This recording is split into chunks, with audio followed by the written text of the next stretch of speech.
Ouvindo aí, amor? Beleza. Primeiro, né, eu vou falar aqui. Era pra mim ter feito um slide, tudo bonitinho, mas essa semana eu fui atravessado por um monte de compromisso. Além de começar o nosso vídeo, né? Além do fato que eu tô doentão. Quarta-feira foi difícil, peguei uma gripe muito ruim. E, bom, a ideia é que eu vou colocar aqui, se vocês se interessarem, é que eu apresente cada porção do trabalho, digamos assim, e vocês comentem depois ao fim da minha apresentação, ou no meio, se quiser falar também, tudo bem. O trabalho se chama Aprendizagem Motora pela Filosofia da Diferença, uma possibilidade de deslocamento. E vamos lá então. O primeiro porção do trabalho eu chamei de fomentamentos imanentes à pesquisa. Esse fomentamentos o Rubão tinha comentado que não tinha ficado legal, então eu troquei e eu coloquei movimentações imanentes à pesquisa. Bom, eu começo falando que é um trabalho que é um deslocamento novo, que é uma possibilidade, que é um encontro novo. E que por ser um encontro novo, né, isso nos dá várias possibilidades e que para isso nós não trabalhamos com uma hipótese, já que as hipóteses podem cessar essas possibilidades, podem cortar essas possibilidades, restringindo a uma imagem do que pode vir a ser esse trabalho. Né? Então a gente não trabalha com nenhuma imagem do que vai acontecer nesse encontro aprendizagem motora e filosofia da diferença. Outra coisa que eu tento deixar bem pontuado é que ele não é um trabalho de aprendizagem motora, não é um trabalho para aqueles que estudam aprendizagem motora.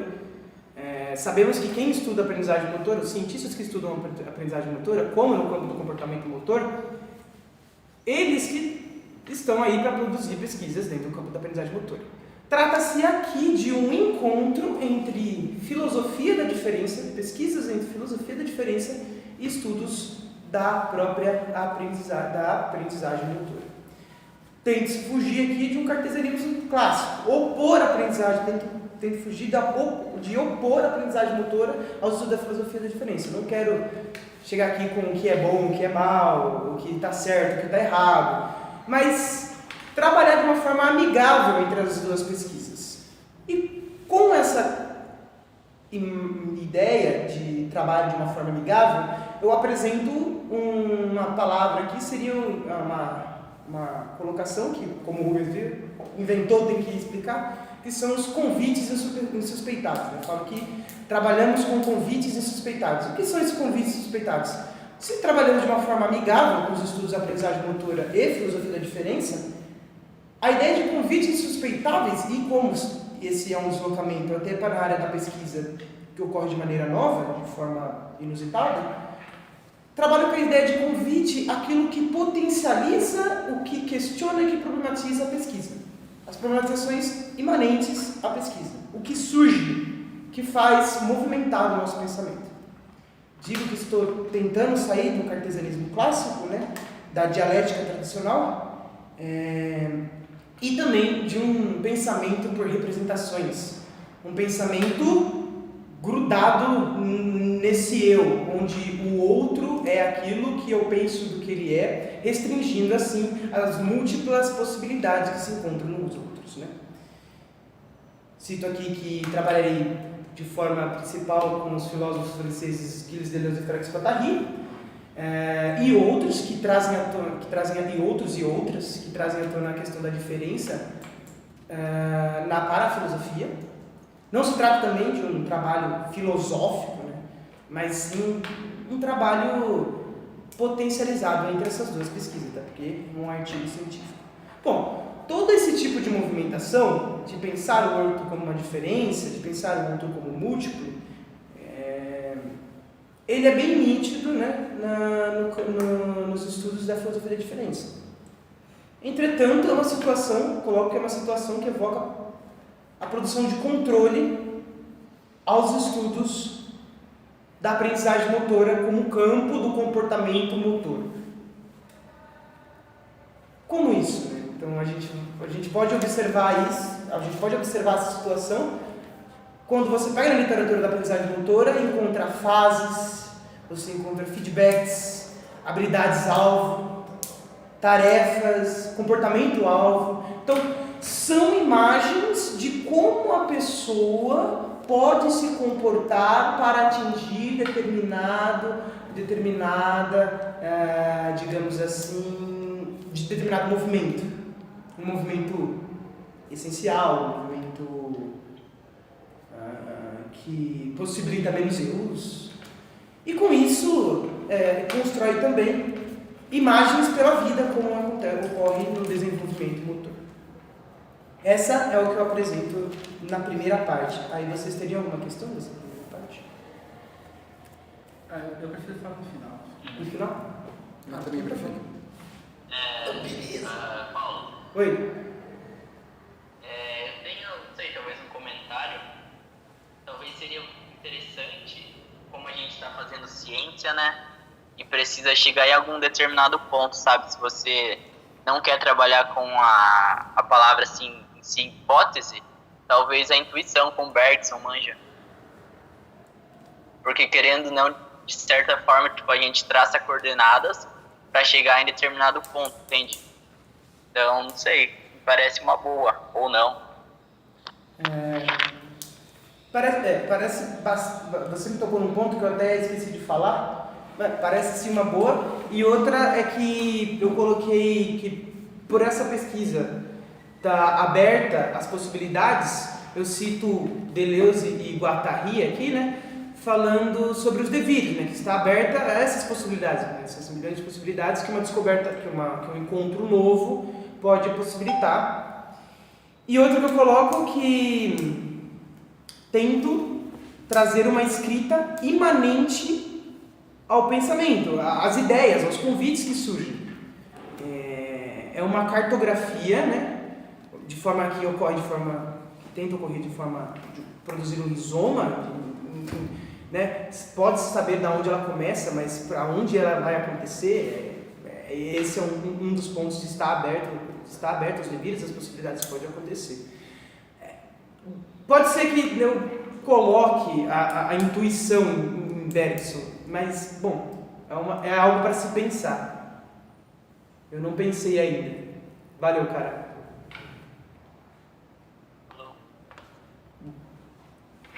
A próxima parte, eu denominei aqui aprendizagem motora e inquietações. Bem, começo essa parte tentando fazer uma introdução aos estudos de aprendizagem motora. Uma introdução básica, nada que, como eu disse nas produções iniciais, que ela não é um estudo, não temos aqui um estudo da aprendizagem motora. Coloco falando que a aprendizagem motora é uma sub-área, aqui com Gottani, né? É uma sub-área do comportamento motor. Bom, falar os autores que eu li. Gottani, Skinner, Wisberg, Galahu, Goodway, Osmo e Agudway Pellegrini eu não li. Bom, foram esses três e Farbrother, que fala no Fundamentos do Comportamento Motor. Então, a aprendizagem motora é um campo do comportamento motor que, por sua vez, vai ser dividido em três. Primeiro é desenvolvimento motor, que estuda os processos, mudanças de comportamento motor do indivíduo ao longo da vida. O outro é aprendizagem motora, que estuda as mudanças de comportamento motor subjacentes a uma tarefa, a uma tarefa, né? No caso da habilidade. E por último é o controle motor, que estuda as estruturas de controle de movimento. Esse campo vai surgir durante uma situação caótica no mundo, né? A situação era a Segunda Guerra Mundial, precisava-se de pessoas que pudessem controlar aviões, que pudessem controlar embarcações, navios, armas, e surge os estudos do comportamento motor provindos das pesquisas da psicologia experimental. Aqui eu me aprofundo do que a psicologia experimental quer? Por quê? Porque para a gente observar o que é herdado no campo do comportamento motor. A primeira, eu digo que a psicologia experimental ela busca uma análise experimental do comportamento humano, que para Fairbrother o homem está Todorov, né? O homem manipula o ambiente atrás de relações funcionais que dão um bom desempenho. E para a ciência, a psicologia experimental, aquilo que vai ser dado como conhecimento científico é justamente os sistemas que apresentam maior funcionalidade e que sejam mais úteis para aquela ciência. E eles procuram as contingências desse ambiente, da relação homem-ambiente, e também as funcionalidades que essa relação homem-ambiente coloca. No campo da aprendizagem motora também não é diferente. As contingências só aumentam a questão da aquisição da tarefa, entende? Enquanto na psicologia experimental tinha homem-ambiente, aqui você tem o indivíduo, né, o homem, ambiente e a tarefa. Sendo a tarefa o principal campo onde o professor influencia. Aí eu trago a primeira questão. O primeiro convite, né, que essa pesquisa nos fornece. Quando você vai em McGill, ele entende que a aprendizagem é uma relação, né, a aprendizagem motora, isso com McGill e o Skinner, que a aprendizagem motora é o desenvolvimento, é a relação do indivíduo com alguma tarefa que, conforme ele repete, conforme ele vai se aprimorando, vai trazendo uma relação criando maior desempenho. O que eu observo é que a aprendizagem motora está muito para o processo do habilidoso para o não habilidoso, entende? Para o inabilidoso para o habilidoso. Assim eles congelam o que seria a aprendizagem, congelam em uma imagem, em uma ideia, o que seria o processo de aprendizagem, né? E a primeira pergunta que eu me faço quando eu leio isso é: como pensar a aprendizagem motora para além do inabilidoso para o habilidoso? Esse é o primeiro convite que eu trago a essa pesquisa. O segundo é quanto à experiência de aprendizagem, né? Quando você vai em Skinner, ele entende que a aprendizagem pertence ao aprendiz. E o aprendiz é aquele que se encontra numa situação de aprendizagem, entende? Então, olha lá, né? O aprendiz tem que ter consciência de que ele está numa situação de aprendizagem e que o professor, na maioria das vezes, se encontra com o aprendiz numa situação de aprendizagem. E aí começa um jogo de pertencimento da experiência de aprendizagem, né? Skinner vai falar que para um maior desempenho, para um maior aproveitamento dos processos de aprendizagem, para um maior desempenho dos processos de aprendizagem, o aluno tem que desenvolver, pode estar desenvolvendo aí metas, né? Metas, habilidade-alvo, comportamento-alvo, e N outras metas que vão colocando em pauta o decorrer da aprendizagem motora. E essa pergunta que eu me faço é que a quem pertence a experiência de aprendizagem? Será que pertence a alguém mesmo? Pertence ao aprendiz que está para as metas? Ou pertence ao professor que tem que identificar as metas que o aprendiz produz, dito que o aprendiz é aquele que está em uma situação consciente de que está aprendendo, entende? Então, um certo cinismo da liberdade da aprendizagem motora ocorre, né? A quem pertence a experiência de aprendizagem motora? Essa é a questão que surge, a segunda questão que surge. A quem pertence a experiência de aprendizagem motora? E a última não é bem uma questão minha, é uma questão do Gotani. O Gottani vai falar que os estudiosos da aprendizagem motora estão focados em estabilizar o processo de aprendizagem, mas que pouco se fala sobre a aprendizagem motora, pouco se fala sobre os desequilíbrios que ocorrem no processo de aprendizagem. Aí ele lança uma questão, né? Como explicar que os desequilíbrios podem facilitar a aprendizagem motora ao invés de atrasá-la? Só que essa pergunta, ela continua com o Gottani e ele vai procurando em formas de gráfico, ele não, né? Ele vai pesquisando outros artigos e esses desequilíbrios vão sendo cartografados, vão sendo escritos em formas de gráfico, em formas de força, em formas de força, elasticidade, velocidade, mas mesmo assim foge, sabe? Não é suficiente para explicar, entende? E essa pergunta, eu desterritorializo essa pergunta, eu retiro ela daqui, o que ficou faltando nessa porção era isso. Eu quero trazer essa pergunta para o campo da filosofia, com o campo da filosofia da diferença, da aprendizagem motora. Alguma questão aqui? É aqui que eu fecho a segunda parte. Você poderia falar um pouquinho como fica, então, essa questão no campo da filosofia da diferença?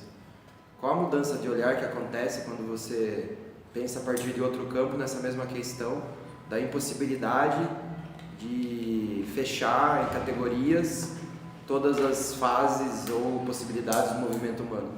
Então, essa é a pergunta que decorre, que vai sendo problematizada no próximo. É justamente o próximo. O Helder quer falar alguma coisa? O Johnny? Vai no final. Helder? Está vivo aí, Helder? Perdemos o Helder. Sério, acabou a minha bateria? Não. Ah, não, peraí, meu microfone tava no mundo. Entendi, cara. Beleza, então, mano. Tava falando sozinho aqui, porra. Tem alguma pergunta, Helder? Tem alguma pergunta? Eu tenho mais um comentário, talvez, Paulo. Beleza. Quando você abre falando que você escreve isso, mas não para quem estuda o desenvolvimento motor. Não sei, cara, eu acho que você escreve para quem, sei lá, tiver a fim de ler e já era, manja. Então... Aí vai dar pro que ela quer, não sei. Eu acho que não é que eu escrevi pra... Não é que eu não escrevi... Eu acho que eu não coloco dessa forma. Eu acho que eu coloco assim, não é uma pesquisa do campo do desenvolvimento motor. Quem é pra ler, que seja fisioterapeuta, que seja... Pode ser quem quiser, entende? Por exemplo... Olha só que interessante, se me surgiu uma pergunta. Quando você escreve os estudos do comportamento motor, são extremamente direcionados para fisioterapeutas, professores de educação física e técnicos. O que eu falo aqui é que essa pesquisa não se restringe a esse público, né? Se restringe a quem quiser ler e quem encontrar ela. E não se trata de uma extensão aos estudos da aprendizagem motora como campo do comportamento motor, entende? Beleza, Segue? Valeu, cara. Por mim pode ir pro próximo. Demorou então. A primeira é a terceira parte aqui, eu coloco como filosofia da diferença e deslocamentos. Rubens colocou bem, né? Como pensar então essa fuga de tantas tentativas de fechar a produção de movimento, o comportamento motor das pessoas, né? Dos indivíduos, né? Então aí que vem, em certa curiosidade, uma forma até de análise, a filosofia da diferença, né? Vemos com Silvio Gallo, no seu livro Deleuze e Educação, e aprendizagem e alteridade, né? Filosofia e alteridade, alguma coisa assim. Agora não lembro. Primeiro esse artigo, depois eu coloco o resto. Bom, ele vai trazer uma questão, né? Como a filosofia moderna vai interpretar o outro? A filosofia moderna interpreta o outro de duas maneiras. A filosofia moderna. A filosofia vai interpretar o que é o outro de duas maneiras. A primeira é pensar o outro como nada mais do que ele é, como uma imagem, uma representação. E a outra vai pensar o outro como por si só, como uma diferença, como um ser múltiplo, de múltiplas possibilidades. Então, boto-me a pensar nesse capítulo sobre aqui se encontra qual é o outro do comportamento motor, né? O outro do comportamento motor, dos estudos do comportamento motor e aprendizagem motora, de fato encontra-se preso a uma imagem, né? a um funcionamento. Um funcionamento pelas imagens. Esse tipo de pensamento ele decorre desde Platão, que vem até Descartes, que coloca isso tanto para a ciência moderna, onde o outro encontra-se como uma representação do meu consciente, né? O outro não é nada além do que aquilo que eu consigo imaginar do que ele possa ser. O que a filosofia, a outra forma de pensar o outro como diferença problematiza, é que isso fecha o que podemos pensar do outro. Isso o prende a um ser que é redutível à minha racionalidade, à minha percepção do que ele é, ao comportamento, por exemplo, ao comportamento observável. O comportamento observável é o que eu fui lá e observei. E aquilo eu escrevo e digo que foi isso, foi isso, foi isso. O que deu mais certo foi o que ele fez, entende? Aí cria-se, por exemplo, a herança que o comportamento motor tem da psicologia experimental, entende? Por exemplo, desempenho é altamente observável, entende? Você observa que um atleta, que uma criança desempenhou equilíbrio, isso é altamente observável. É uma imagem, né? É pensar o outro por aquilo que eu observo e escrever aquilo que eu observei. É um pensamento escrito naquilo que eu vi. Mas o que a filosofia da diferença traz é que existe muito além do que aquilo que a gente observa. Pensar o outro com diversas possibilidades, como um ser com diversas possibilidades. E uma forma de pensar um pouco mais sobre essa alteridade do outro, Kastrup traz para o campo da psicologia cognitiva alguns questionamentos, né? Primeiro ela vai lá em Foucault. Ela vai entender que a ciência ela se bifurca. É isso? Ciência e filosofia? Filosofia. A filosofia se bifurca a certo ponto, né? Uma como analítica da verdade e a outra como ontologia do presente. Eu vou falar primeiro sobre a analítica da verdade. O que seria então essa analítica da verdade? A analítica da verdade, ela, como o próprio nome diz, irá analisar aquilo que possivelmente é uma verdade. Ela tomará o tempo, acho que essa é a primeira grande questão das duas filosofias, ela tomará o tempo como duração. Um tempo como duração? Não, tempo como espaço. Ela vai pegar o tempo como espaço percorrido. Isso é bem óbvio, porque conseguimos trazer para o comportamento motor, porque eu observo que a filosofia, os campos do comportamento motor encontram-se na analítica da verdade. Porque a analítica da verdade toma o tempo como espaço percorrido, não é? E a aprendizagem motor está com o espaço percorrido. Está com o espaço percorrido quando caracteriza o indivíduo que está aprendendo, como ele passa de uma fase cognitiva, uma fase associativa e uma fase autônoma. Isso é tomar o tempo como um espaço a ser percorrido. Entende? Essa primeira questão que me faz caracterizar o campo do comportamento motor como como a analítica da verdade. E a segunda é o que a gente tenta trazer para esse estudo, que é a ontologia do presente. O próprio nome coloca a gente para pensar, né? Ontologia, estudo daquilo que é o ser, estudo do que é o ser, só que ontologia do presente. Então ela traz uma questão que, poxa, como eu sou no tempo como duração, no tempo como ele próprio, no tempo como, não como espaço a ser percorrido, mas num tempo como eterno atualizante, sabe? Sempre está atualizando. O que trazemos aqui é o tempo como provocativo de mudanças. Né? Um tempo como devir, que está aqui. Um tempo como devir. Eu vou já passando lá para frente, senão me alongo muito. Mais para frente eu coloco a questão de Bergson sobre intelectividade. Intelectividade é o quê? Como a ciência analítica da verdade, ela está pautada exatamente na construção, Kastrup coloca isso, na construção de leis invariáveis, na procura de leis invariáveis que de fato sejam mais funcionais, sejam mais que coloquem, que potencializem não, potencializa de outro, proponham maior desempenho.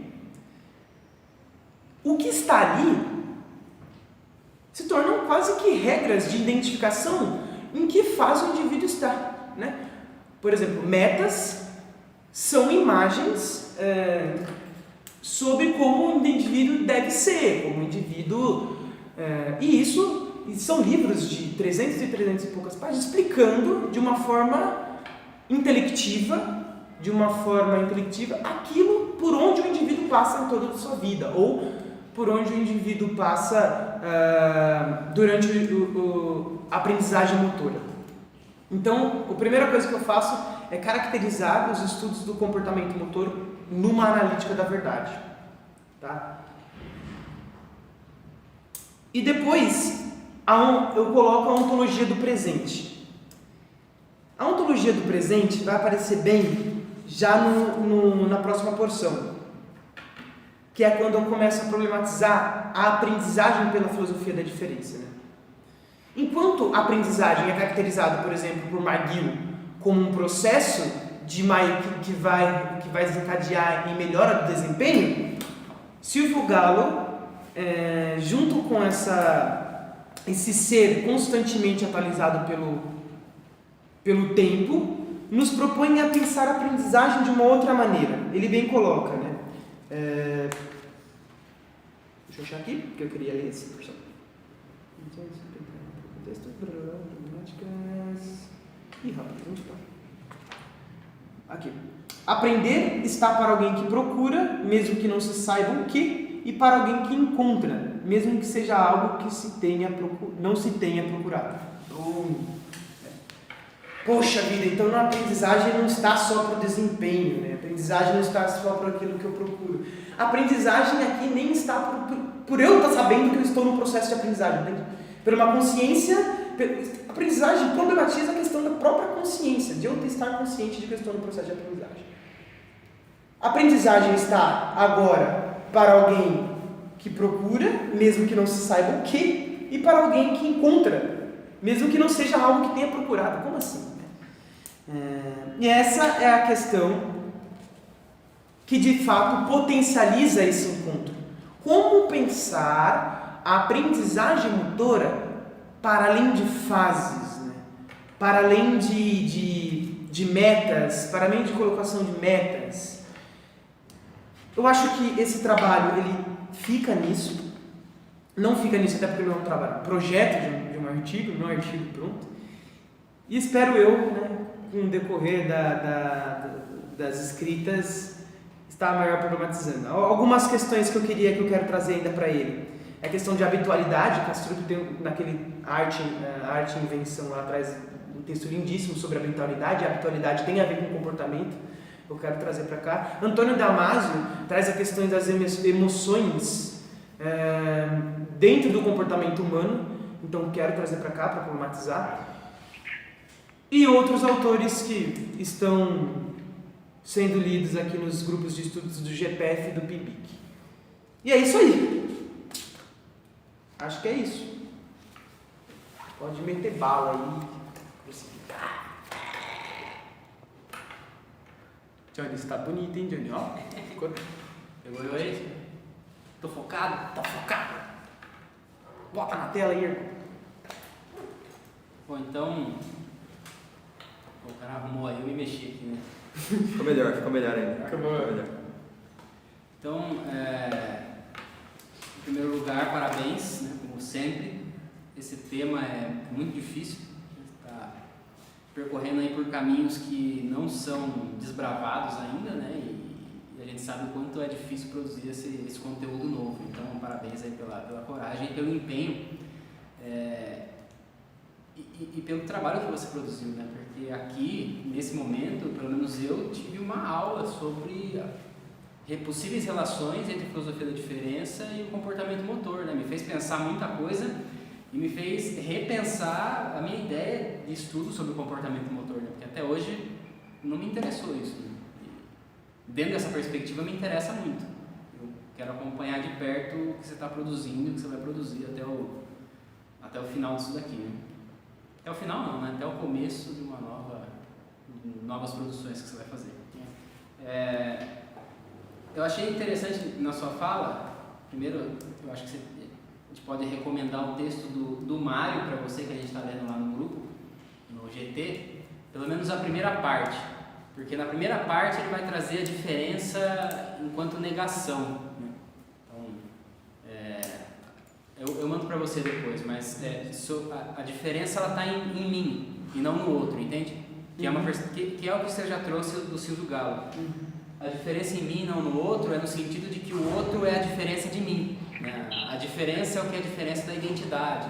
A diferença é a negação, é a imperfeição do que o perfeito, entende? Então é uma diferença enquanto negação e que eu identifico no outro. Aqui a diferença é por ela mesma, né? Como você bem trouxe a partir do Galo.